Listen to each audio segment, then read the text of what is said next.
This is the story which is on top of every news headline after a news report pointed out that an eyewitness has revealed his account. Now, this is the news that is coming in that Indian Daily has claimed that eyewitnesses living across the LOC have provided detailed accounts of the surgical strike conducted by the Indian Army. And on the terror launch pads, witnesses describe how bodies of those killed in clashes before dawn on the night where the Indian Armed Forces has launched the surgical strikes were loaded onto the trucks for burials. And eyewitnesses also describe brief fire attacks that destroyed makeshift housing built by the terrorists. There's been a strike against the launch pads that was done by the Indian Armed Forces. It was admitted by the Army DGMO, exposing Pakistan's lies once again. And now eyewitness accounts have come to the fore. Take a look. Ever since Thursday, when the Indian Army said it had struck at terror camps across the line of control, Pakistan has been denying anything of the kind ever happened. There's been no way of actually proving the story one way or the other because the media has no access to these camps on the Pakistani side of the line of control. But now, using people actually living on the Pakistani side of the line of control, who we contacted through their friends and relatives living on the Indian side of Jammu and Kashmir, we've been able to bring you a graphic account of what actually happened on the early hours of Thursday. Two of the people we made contact with provided us with detailed accounts of fighting in the town of Dudnihal, just across the line of control, where Indian troops destroyed a Lashkar-e-Taiba staging post near the Al-Hawi bridge. This staging post was the last point where Lashkar cadre trying to infiltrate across the line of control used to be kitted out and equipped. Indian troops seem to have struck near the bridge using rocket-propelled grenades and small arms early in the morning, catching the Lashkar troops off fire. 5 or 6 of them at least seem to have been killed. The bodies were whisked off early in the morning in a truck towards Chanana, further down the Neelam Valley, before anyone really knew what was going on. In Lipa, quite close to the line of control in Kupwara, Indian troops seem to have carried out a similar raid, blowing up a Lashkar-e-Taiba facility in the hamlet near Khairati Bagh. Now, this is very, very close to the line of control. The Jamaat-ud-Dawa, the Lashkar-e-Taiba's charitable organization, had actually carried out a major relief camp there just in August.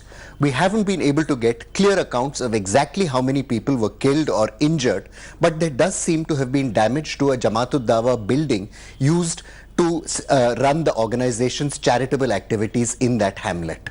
Atmukam, which is a major district headquarters and houses a Pakistan Army brigade headquarters, was also hit with a Jamaat-ud-Dawa center, a staging post, being targeted by Indian troops again at about the same time early in the morning, probably around 3:30. This took place in a nala leading up to the Indian side of the line of control.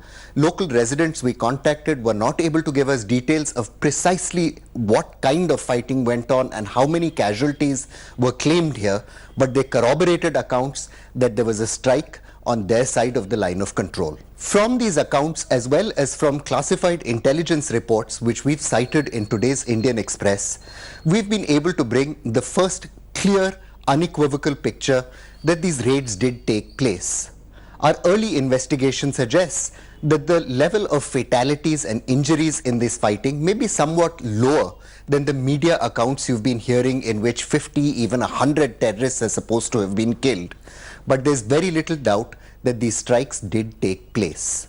Whether our investigation today leads both governments to open up and provide more detail on other strikes which took place, we'll have to wait and see, but we will continue to work to bring you the truth.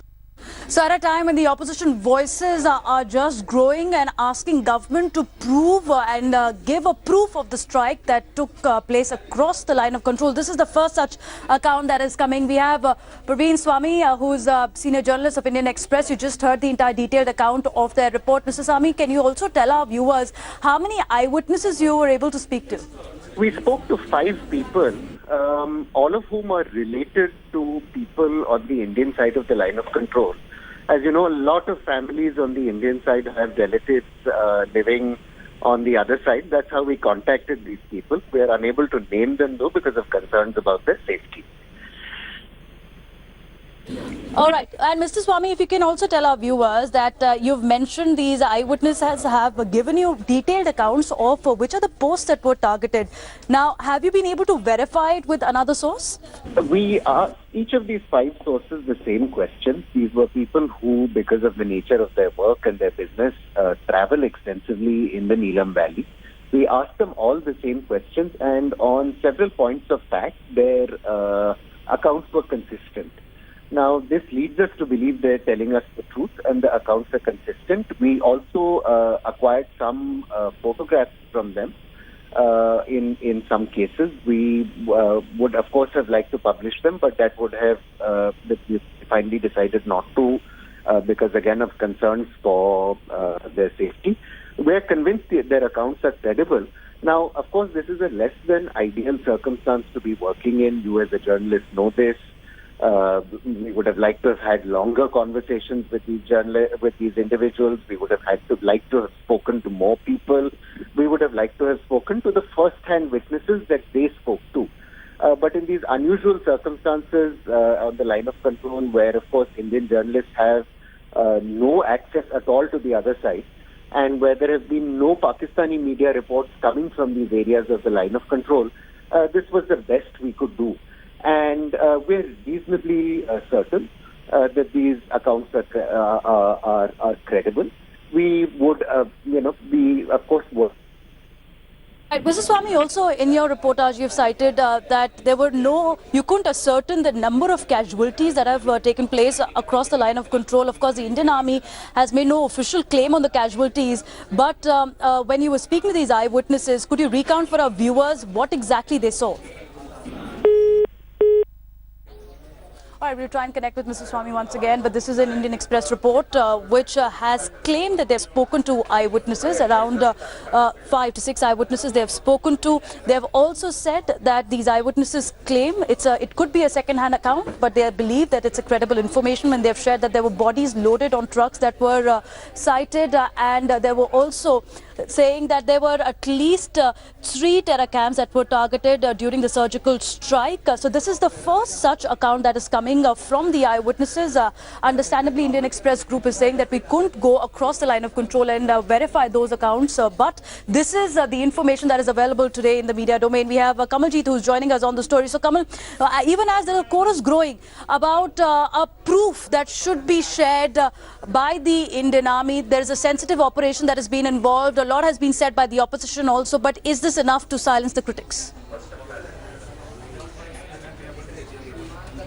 Well, yes, Devina, there have been political voices who've asked about more proof regarding surgical strikes, specifically asking questions to the government. And remember, Rajnath Singh had called a meeting where the government had actually informed all party delegation about the surgical strikes, but not giving proof to them. But yes, since there has been criticism, this is first such reports. Remember, intelligence agencies have earlier also been pointing out that the government of Pakistan, the ISI and the Pakistani army are clandestine doing away with the bodies, burying them. There's also been a prayer meeting which was held in a Al-Qaeda affiliated area where there was a local mosque where rich tributes were paid to all those people who died, basically terrorists who died in the operation launched by the Indian Army.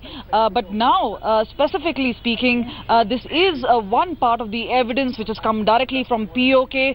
Obviously, the numbers do not match up as to what has been claimed by the government, that at least 60 terrorists could have been killed across on the launching pads, but significantly it does admit that there has been destruction across the PoK on launch pads.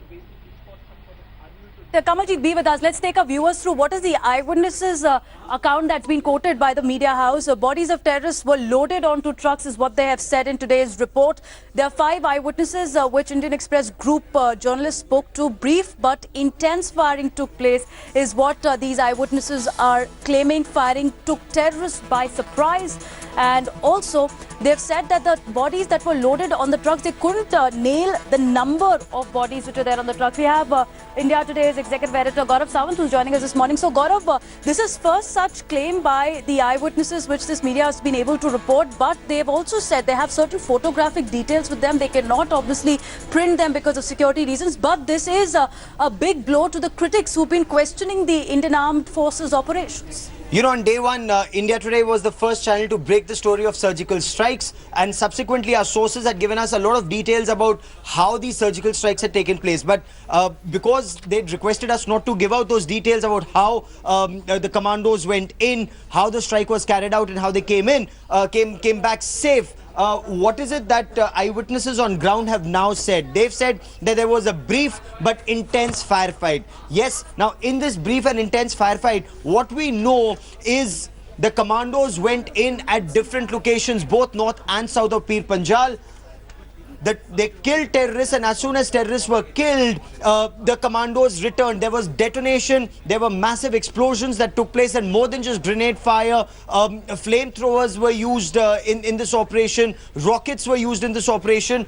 And then, as soon as the commandos returned, the biggest setback for the Pakistan Army is that Pakistan Army did not even know that the commandos had come in, struck and returned. And there are some Pakistan Army camps very close to these terrorist training camps. As soon as the Pakistan Army reached, it saw massive dead bodies. It picked up those dead bodies, put them in trucks, took them to an undisclosed location. And there, those terrorists were then buried in unmarked graves.